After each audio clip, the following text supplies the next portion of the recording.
నీ గురించి నీ బోధ గురించి జాగ్రత్త కలిగి ఉండుము, వీటిలో నిలకడగా ఉండుము. వినలాగు చేసి నిన్నును నీ బోధ వినేవారిని రక్షించుకొందుము. దేవుని నామ స్తోత్రం కలుగును గాక. నీ బోధ వల్ల, నీ మాట వల్ల నీకు నీవే జాగ్రత్త తీసుకొని నీ బోధించే బోధనతో నీవు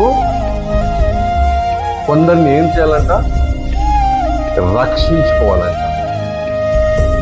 చెడ్డవారిని, దరిద్రులని, దేవునితో దూరం ఉన్న వారిని, చెడ అలవాటుకు గురి అయిన వారిని, దేవుని మార్గం వదిలేసి తనకిష్టకరానుసారంగా జీవించే వారిని, ప్రేమ లేని వారిని, దేవుని భయం లేని వారిని, తల్లిదండ్రులు గౌరవించలేని వారిని, తాగబోతుల్ని, తాగి సంసారం చెడిపోయి రోడ్డు మీద తిరిగే వారిని, ఒక పద్ధతిగా వారి లైఫ్ గురించి వారు తెలుసుకోక ఎన్నో చిక్కులు పడిపోయి యౌవనస్తులు కానీ రకరకాల మనుషులు, అలాంటి వారిని నీ బోధతో ఫస్ట్ జాగ్రత్తగా ఉండుము అని బైబిల్ చెప్తుంది.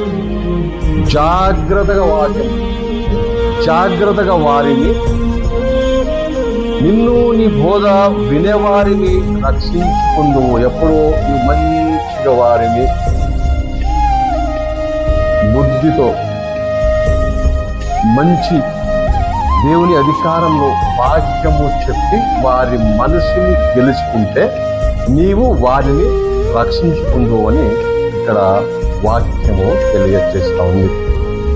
ఇంకొక మాట, తీతుకు 2:8, నీ ఉపదేశము మోసము లేనిది గాను,